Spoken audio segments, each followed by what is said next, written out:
There are many artists that use science as an inspiration or the backbone for their work.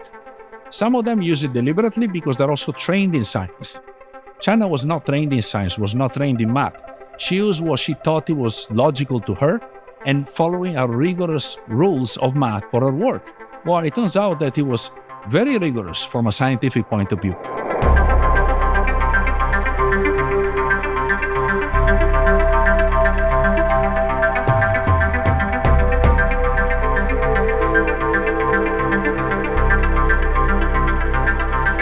I think the first time I saw Channa Horwitz's work was around the time of the first Made in LA at the Hammer Museum. I was in the show, it was Made in LA in 2012.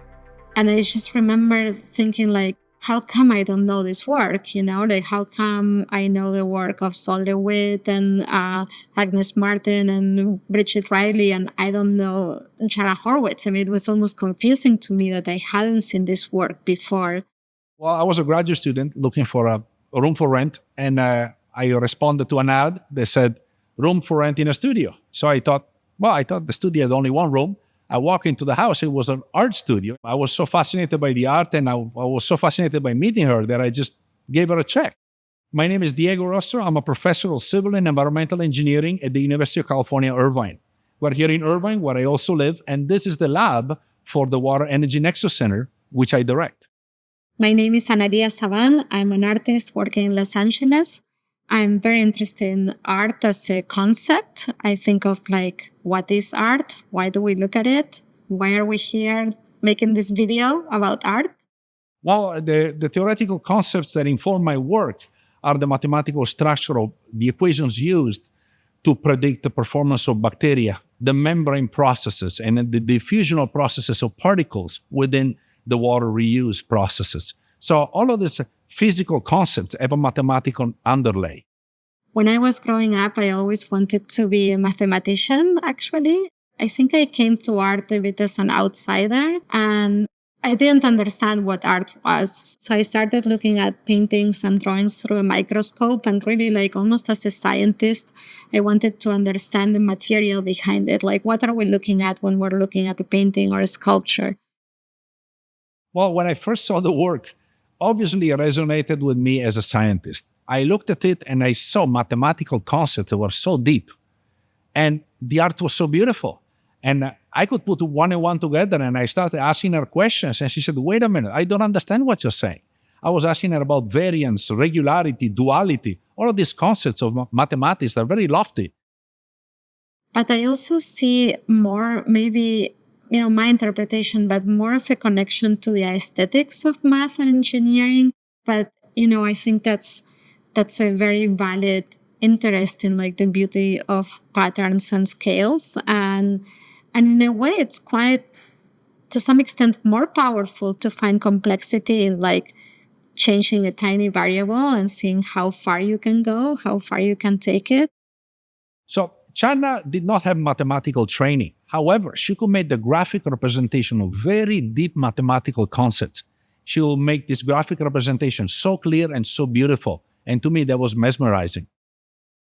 I definitely see a connection between Horwitz and algorithms. And I think she was so ahead of her time. Now, I think we're coming to a different relationship with math and algorithms at the moment. I mean, this is probably the moment where our reality is completely quantified, and it's really where we are realizing how our existence can be coded more than we ever imagined it could be coded. It can not only be coded, but also predicted in a way. Even our behavior, I think it's being predicted by computers.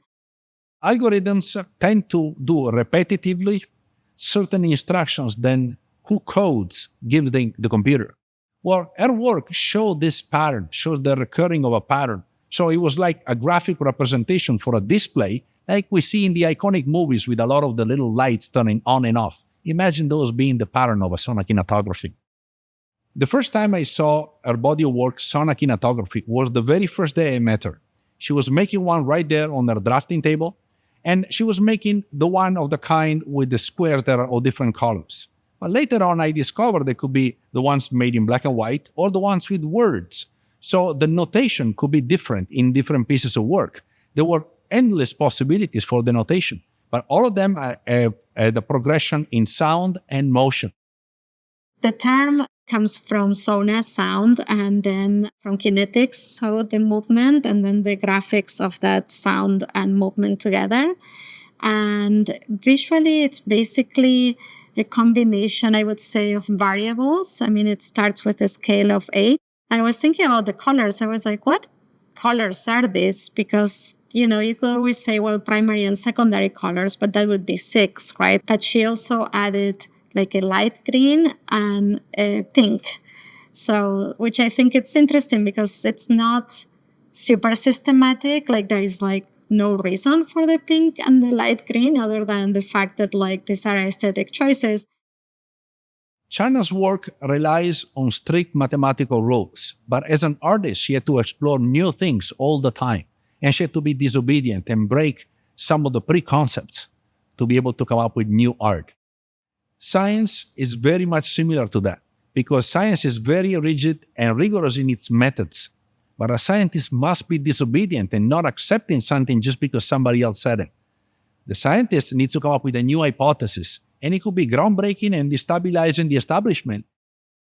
The idea of the grid, I don't know what it is, but artists were obsessed with the grid. I mean, it's this system that can hold so much information, and we've seen it present in art history since the grid method when it comes to drawing. In her case, I think it's more like the grid as a system of variables, and I think that's her contribution to the grid. So I think something very interesting in her drawings is how they could also become a system that could be interpreted by another field.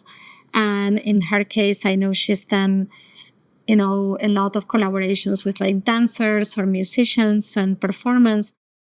And there's actually a body of work called the poem opera that started in the 1970s, where different words, which are the columns of the sonata kinetography at different time steps, will read from a scroll their word. And this will end up being a cacophony because it's written to be graphical, not euphonic like music.